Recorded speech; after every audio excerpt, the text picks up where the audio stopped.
November 2nd, 2024, 12:47 p.m., Portland, Oregon. Albert comes home early from work. His husband's car is in the driveway. His daughter's backpack is by the door, but no one answers when he calls out. And then he hears it. Upstairs. Voices, movement, the unmistakable rhythm of intimacy. His feet carry him to the base of the stairs. His brain refuses to process what his ears are screaming. It can't be.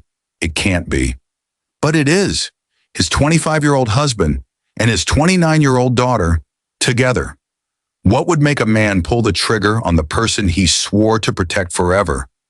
What kind of betrayal transforms love into rage, so complete, so consuming, that murder becomes the only answer? What breaks a human being so thoroughly that killing feels like the only language left? A body covered with a white sheet at the top of stairs, blood pooling on hardwood yellow police tape across a bedroom door, a handgun in an evidence bag. 59-year-old Albert Ian wasn't a violent man. He was a father, a mentor, a rescuer. 10 years earlier, he'd opened his door to a desperate 17-year-old boy with nowhere else to go. He gave him food, shelter, a future. He gave him everything, and somewhere along the way, rescue turned into love. Mentorship turned into marriage. But love built on dependency is a house made of glass. And when that glass shatters, people bleed. This is the story of three people who loved each other. A father who thought he was saving someone, a young man who confused gratitude with love, and a daughter who watched her father marry someone barely older than her and decided to do something about it. By November 3rd, 2024, less than 24 hours after Albert heard those sounds, one of them would be dead on the floor, one would be in handcuffs, and one would carry guilt so heavy it would crush her for the rest of her life. Operator, 911, what's your emergency? Albert, voice flat, dead. I shot my husband. He's dead. Operator, sir, is the victim breathing? Albert, no, there's blood everywhere. He's not breathing. Operator, where is the weapon now? Albert, on the floor, next to him. I'm sitting next to him. Operator, sir, I need you to...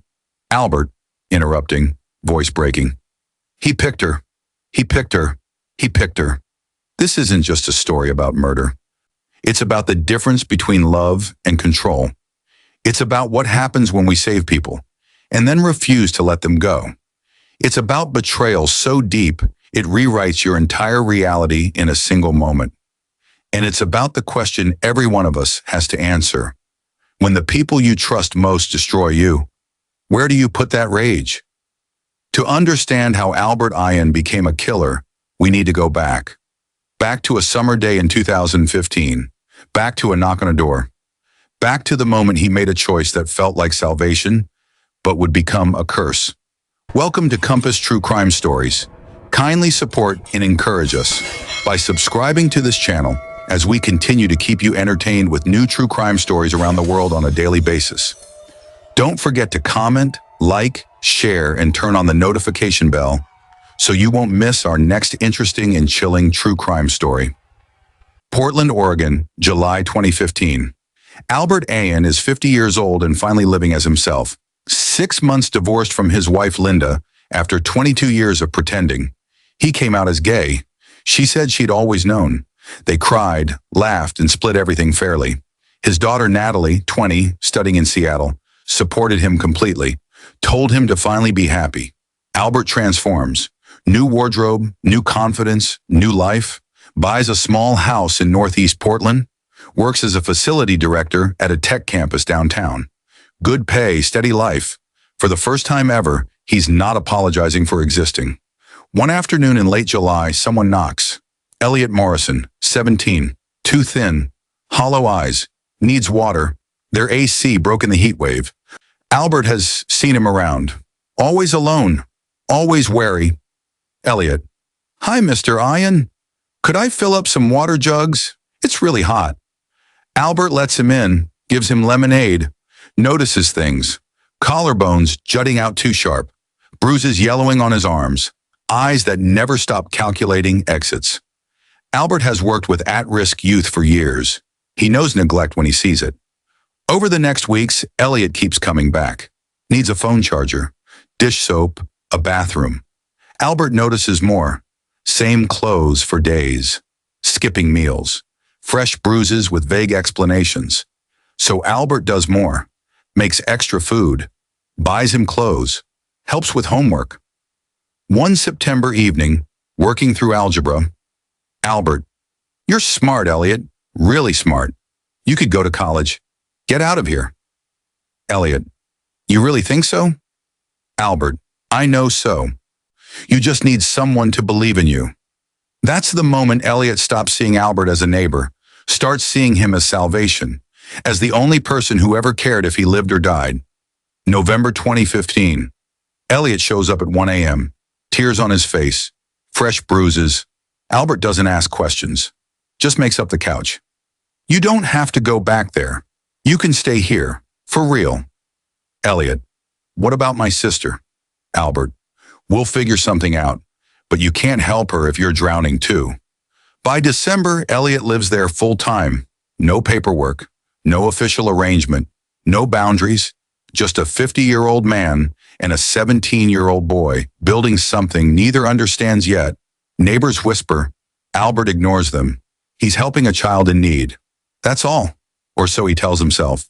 Spring 2016, Elliot turns 18. Graduates high school with a scholarship he never uses. Gets a job at a coffee shop. Insists on paying bills. He's gained weight. Looks healthy. Smiles now. But he's also looking at Albert differently. Sits too close on the couch. Touches too often. Hugs too long. Asks questions that make Albert's alarm bells ring. Elliot, do you think age matters if two people really connect? Albert, context matters. Power matters. You're 18. You're still figuring out who you are. Elliot, I've been taking care of myself since I was 12. When do I stop being treated like a child? Albert, when you actually are an adult, when you're 20, 21, when you've had time to figure out what you want. Elliot goes quiet after that. Albert thinks he shut it down, but Elliot isn't discouraged. He's just learning to be patient. Learning to wait for the moment Albert's walls finally come down. When you save someone's life, do they owe you theirs? Fall 2016. Albert starts dating men his age. Pleasant dinners, unmemorable conversations. None of them feel right. None of them make him laugh like Elliot does. None of them feel like home. Elliot notices. Gets quiet when Albert mentions dates. Goes out those evenings. Comes home late. Makes cutting remarks. Elliot, that guy seemed boring. You didn't even smile once.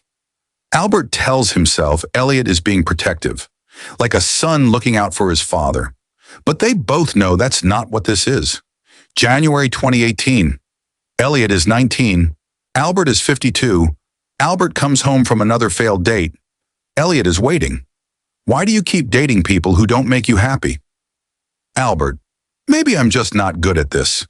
Elliot, or maybe you're dating the wrong people. He stands close, too close. Someone who actually knows you. Someone like me.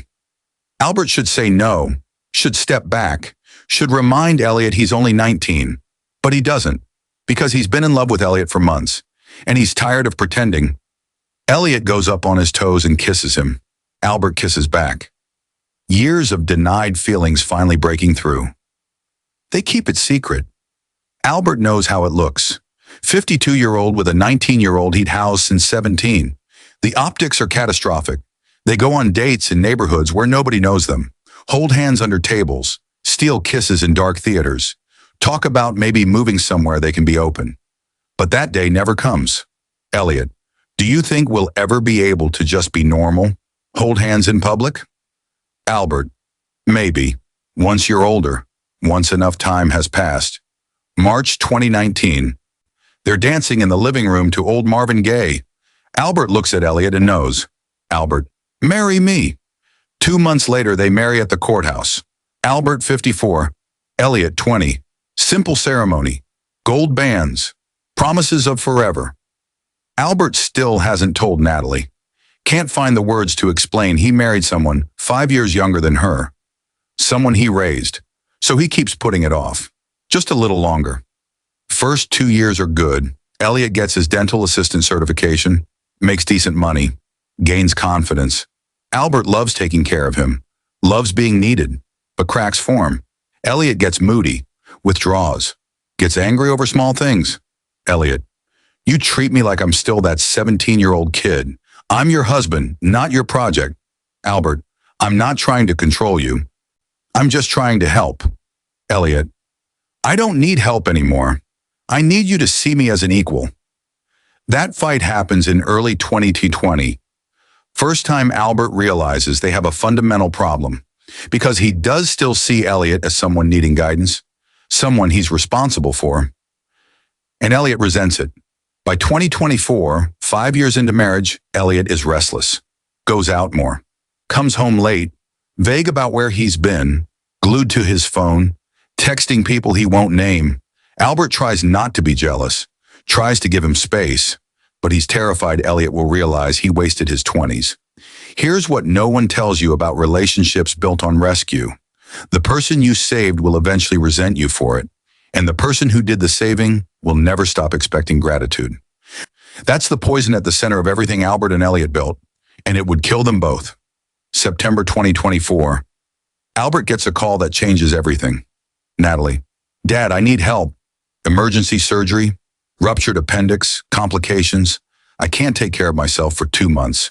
Can I stay with you? Albert, of course, baby. I'll come get you this weekend. He hangs up, turns to Elliot. Natalie needs to stay with us for a while. Elliot, how long? Albert, couple months. She's hurt. Elliot, don't I get a say in who moves into our house? They fight for hours. Elliot wants other arrangements. Albert says she's family. Eventually, Elliot gives in, but the resentment radiates off him. That Saturday, they drive to Seattle. 3 hours of thick silence. They pick up Natalie, 29, pale, moving carefully.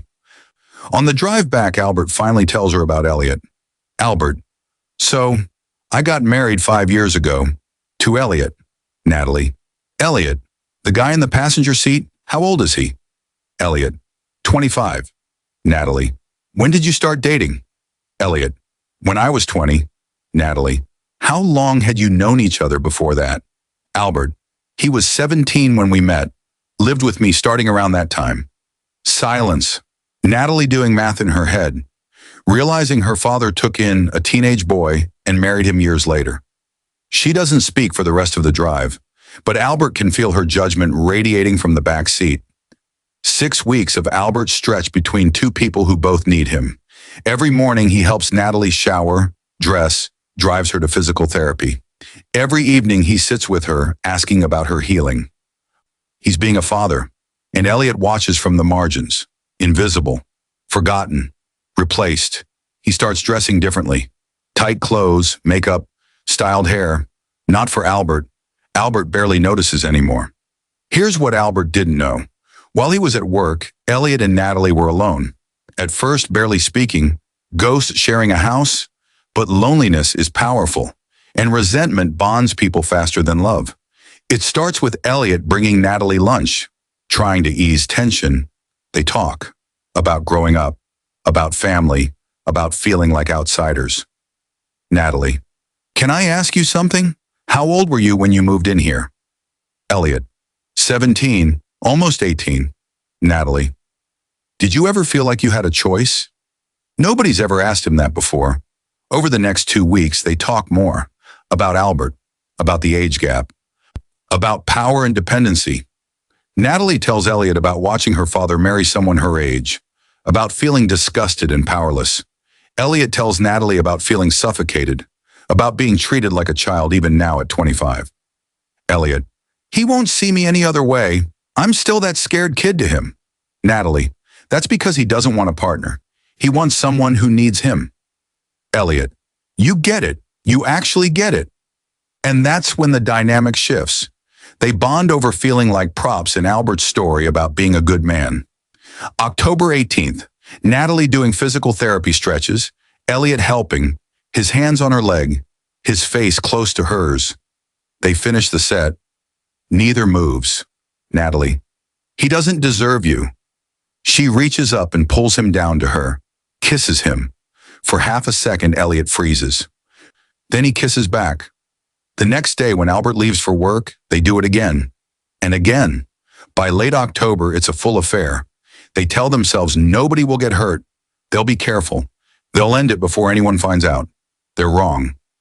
November 2nd, Natalie records 18 seconds on her phone, forgets to delete it. That video will be the reason Albert Ian becomes a killer. November 2nd, 2024, 12:47 p.m. Albert leaves work early, forgot presentation files. 15-minute drive home. Elliot's car is there. Natalie's rental is there. House looks normal. He walks in, calls out. Albert. Elliot. Natalie, I'm home. No answer. Then he hears it. Upstairs, voices, movement, the unmistakable rhythm of intimacy. His feet move toward the staircase even though his brain is screaming to turn around. He climbs 3 steps, 4, 5. The sounds get clearer. Then he hears Elliot's voice, breathy and happy, saying Natalie's name. His husband, his daughter, together, in his house. Albert doesn't confront them, doesn't storm upstairs, just leaves, drives west toward the coast. No destination, just distance. 3 hours before pulling over at a scenic overlook. Sits with hands gripping the wheel so tight his knuckles go white. Tries to breathe, tries to process.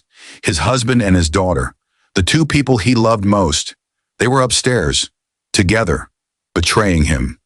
He could confront them now, could leave and never come back, could pretend he doesn't know. He chooses the last option because he needs proof, needs to see it with his own eyes. So he waits until 6:15 p.m., his normal time, and drives home. Elliot is in the kitchen cooking, smiles, kisses Albert hello. Elliot, hey baby, how was work? Albert wants to scream, wants to grab him by the throat. Instead, he smiles back. Long day. What are you making? Natalie is on the couch reading, looks up, smiles. Natalie, hey Dad, how you feeling today? She's such a good liar. They both are. Albert makes it through dinner somehow. Makes conversation, laughs, asks questions. Dies inside with every passing second. How many times have they sat here smiling while hiding what they'd done that afternoon? That night, Albert waits for Elliot to fall asleep, then carefully reaches for his phone. They've always had each other's passcodes. No secrets, Elliot had said once. What a joke. Albert opens messages, scrolls, finds the thread with Natalie, most deleted. But Elliot got sloppy. Text Elliot. Can't stop thinking about earlier, Natalie. Same. When's Albert getting home? Elliot. Not till 6. We have time, Natalie. Good. Come upstairs. Sent today, hours before Albert kissed Elliot. Hello, like nothing was wrong. Albert closes messages, opens photo gallery, scrolls through pictures of him and Elliot, smiling, happy, in love. Then he finds it. Video file. Time stamped 2:34 p.m. Today, his thumb hovers over it. Part of him doesn't want to see, but he has to. He presses play. 18 seconds. His husband and his daughter in a bed Albert paid for. The way they look at each other. The way they touch. It's not just physical. There's intimacy there. Connection. Something real. Albert pauses the video, exits out, puts phone back, blocks himself in the bathroom, sits on the floor with his hand pressed over his mouth. He doesn't cry for long. The pain burns away fast, replaced by something cold, hard, murderous, rage. Next morning, Albert gets up, makes breakfast, kisses Elliot goodbye. Perfect husband, perfect father, all while his mind calculates murder. He doesn't go to work, drives to his sister Rebecca's house, tells her everything, shows her the video. Rebecca, you kick them both out. Tonight. Albert, and then what? I'm alone. Rebecca, they betrayed you. They don't deserve to be in your life. Albert, I know. Albert stays for hours trying to decide what to do. Finally, around 7 p.m., he drives home. Walks in expecting to feel rage. Instead, he just feels empty. Hollowed out. Albert, we need to talk. The smiles drop, fear replacing them. They both know. They can see it in his face. He knows. If the two people you love most betray you in the worst way imaginable, does that justify what comes next? Albert, I know about you and Elliot. Natalie goes pale. Elliot's eyes go wide. 3 seconds of frozen silence. Then Elliot tries to lie. I don't know what you're talking about. Albert, don't lie to me. I heard you. I saw the video. I know what you've been doing. Elliot, baby, please. Let me explain. Albert, explain how you've been sleeping with my daughter, how you made a video, how you smiled at me last night like nothing was wrong. Natalie, Dad, just listen. Albert, how could you do this? You're my daughter. Natalie, how could I? How could you? You married someone my age, someone you raised. You groomed him, Dad. The word lands like a punch. Groomed. Albert staggers back. Albert, that's not what happened. Natalie, you took in a 17-year-old boy. Let him live here. Had all the power, the house, the money, the stability. Then you married him. How is that not grooming? Elliot, Natalie, stop. Natalie, I did this to show you what you did to him, to expose the hypocrisy. Albert, so you slept with my husband to teach me a lesson. Natalie, I slept with him because he deserved to be treated like an equal for once. You've kept him in a cage his entire adult life and called it love. Albert turns to Elliot, looking for denial, for defense, but Elliot won't meet his eyes. Is that true? Do you feel like I kept you in a cage? Elliot, sometimes. Yeah, sometimes I did. And that's when Albert realizes she was right. He built a cage and called it love. And now everyone is paying the price. Albert, get out, both of you. Get out of my house. Natalie, Dad. Albert, get out. Natalie grabs her keys, limps toward the door, turns back one last time. I'm sorry, Dad, but you needed to see what you did to him. She leaves, the door closes. Albert and Elliot are alone. Husband and husband, rescuer and rescued, predator and prey. Albert grabs his keys, reaches for the door. I'm leaving. When I come back, I want you gone. Elliot, I'm not leaving. This is my house too. Albert, you slept with my daughter, and you think you have the right to stay? Elliot, I have every right. My name is on the mortgage. That's not true. Elliot's name isn't on anything. But Albert never corrected that power imbalance, and now Elliot is using it against him. Albert, you don't own anything here. Everything you have, I gave you. Elliot, exactly. Like I was a charity case. Like I was something you owned. Albert, I saved you. You had nothing. I gave you a home, a life, a future. Elliot, and you never let me forget it. Every day, you reminded me I owed you. Albert, you do owe me. Elliot, I never asked for everything. I just wanted someone to love me, not control me, love me. In that moment, when words run out and rage is all that's left, there are only two options. You walk away, or you make sure the other person never walks away from you again. Elliot, please, we can work through this. We can fix this. Albert, fix this? You slept with my daughter. Elliot, it was a mistake. It didn't mean anything. Albert, stop saying that. Elliot, you want the truth? I never wanted to marry you. Silence. The world stops turning. Albert stares at him, waiting for him to take it back. But Elliot doesn't. Albert, what did you just say? Elliot, I felt trapped, like I owed you, like I couldn't say no. Albert, then why did you stay? Elliot, because I didn't have anywhere else to go. Because without you, I have nothing. You made me dependent on you. Albert feels like he's been shot, because Elliot is right. He did make him dependent, did build a cage, but that doesn't excuse the betrayal. Albert, get out of my house. Elliot, no, I'm not leaving. Albert, it's not your house. It never was. You're just something I let live here. Elliot, see? That's exactly what I'm talking about. You don't see me as a person. You see me as a thing you own. Albert turns toward the hallway. Elliot follows. Elliot, where are you going? Albert, Talk to me. Albert opens the hallway closet, reaches for the top shelf, pulls down a lockbox, opens it, pulls out a Glock 19, checks the magazine. Loaded. Elliot. Albert, put that away, please. Albert. You want to know what you're getting out of this marriage? Nothing. Not the house, not the money, not my forgiveness, nothing. Elliot. Baby, please, you're scaring me. Albert. You should be scared. You destroyed everything. Elliot. I'm sorry. I'll leave. I'll go right now. Just put the gun down. Albert. You said you weren't leaving.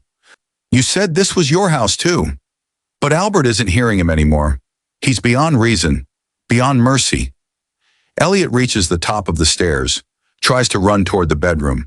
Albert is right behind him, grabs Elliot's arm, spins him around. Elliot's hands come up, trying to push the gun away. Elliot, let go of me. Albert, you don't get to run.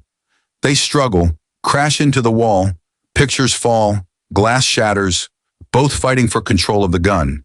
Elliot's fingers clawing at Albert's hands. Albert's grip iron tight. They stumble. Elliot's foot catches. They both go down, and the gun goes off. The sound is deafening. Both freeze. Elliot looks down at his chest, at the dark red stain spreading across his white t-shirt. His hands come up, press against the wound. Blood seeps between his fingers.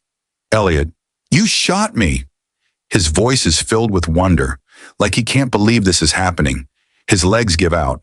He collapses at the top of the stairs, body crumpling.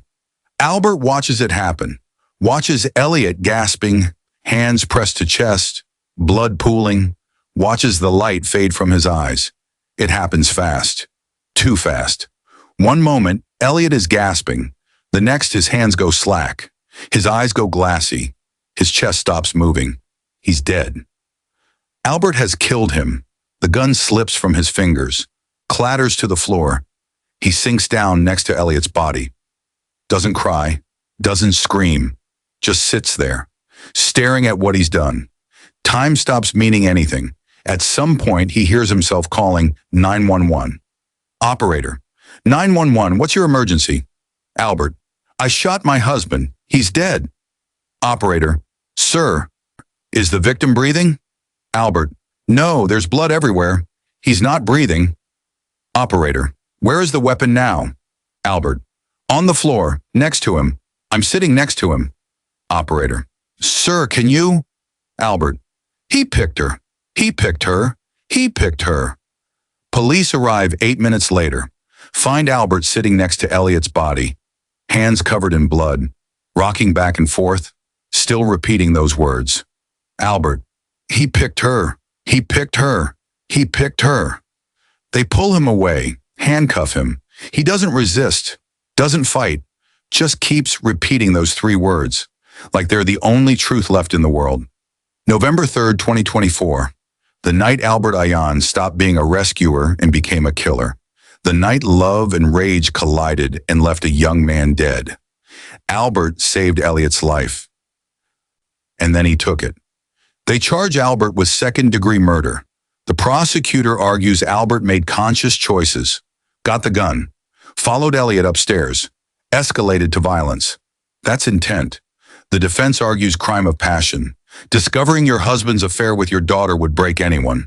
The trial lasts 3 weeks, Natalie testifies, admits to the affair, cries when they show photos of Elliot's body, says she did it to expose her father's hypocrisy.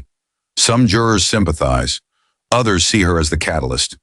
The prosecution shows the jury the video, plays the 911 call, Albert's voice eerily calm, shows crime scene photos, Elliot's body, 25 years old and dead. The defense presents Albert's clean record, character witnesses, community service, how this was completely out of character. The jury is divided. Half see Albert as a predator who killed his victim when that victim tried to escape. Half see Albert as a man pushed past his breaking point. Both things can be true at the same time. The jury deliberates for 3 days. When they come back, the courtroom is packed. 4 women. In the case of the state of Oregon versus Albert Ayan, On the charge of murder in the second degree, we, the jury, find the defendant guilty. Albert doesn't react, just nods once, like he'd been expecting it. The judge sentences him 2 weeks later, 18 years to life, eligible for parole after 18 years. Albert will be 77 at his first parole hearing, if he lives that long. Judge: Mr. Ian, you had choices. You could have walked away. You could have chosen divorce over violence, but you didn't. You chose murder. And now a young man is dead. Albert doesn't answer, because they both know it wasn't worth it. Today, Albert Ian is serving his sentence at Oregon State Correctional Institution. He's 60 years old, model prisoner, quiet, works in the prison library helping inmates prepare for GED exams. He doesn't talk about what happened, doesn't talk about Elliot or Natalie. His first parole hearing won't be until 2042. He'll be 77. Most people don't think he'll make it that long. Natalie moved back to Seattle 3 days after the shooting. She's 30 now, works remotely, barely leaves her apartment except for therapy twice a week. She doesn't visit Albert in prison. He doesn't want to see her. Maybe he never will. That's a consequence she'll carry forever. Some nights she lies awake wondering what would have happened if she'd never started the affair. Would Elliot still be alive? Would her father still be free? She'll never know, and that not knowing will haunt her until she dies. Elliot Morrison was 25 years old when he died on November 3, 2024. His funeral was small. His mother, Rebecca, attended, 3 years sober, destroyed by grief. His younger sister came, 21 now, aged out of foster care, working 2 jobs. She stood at the back and cried through the entire service, told anyone who'd listen that Elliot saved her life when they were kids, that he didn't deserve to die like this. His headstone reads, Elliot James Morrison, 1999-2024, beloved son and brother. Some remember Elliot as a victim, a young man who made mistakes but didn't deserve murder. Others remember him as a manipulator who used Albert and betrayed him. The truth is probably somewhere in between. Elliot was complicated, flawed, hurting, trying his best with the tools he had. He was human, and he died at 25, killed by the man who once promised to protect him from everything, including himself. This case forces us to confront uncomfortable truths about power and dependence, about the difference between helping someone and controlling them. Albert Ian spent years convincing himself he was saving Elliot. Maybe he was, but he was also building a cage and calling it love, creating someone who couldn't be his equal, couldn't be his partner, could only ever be the person Albert had rescued. And when that dynamic finally broke, when Elliot reached for something that felt like agency, even though it came in the worst possible betrayal, Albert couldn't handle it. The same hands that protected and provided ended a life in a moment of rage so complete, it obliterated everything else. There are no winners in this story. A young man is dead. A father is in prison for murder. A daughter carries guilt that will never heal. And somewhere in all of it, there's a lesson about what happens when we try to save people as a way of saving ourselves, about how betrayal can transform us into people we don't recognize, and about the fine line between love and possession. If you made it this far, you're not just watching, you're thinking, you're processing, you're uncomfortable. That's exactly what stories like this should do. But here's the reality. Content that refuses to give you easy answers doesn't survive unless you fight for it.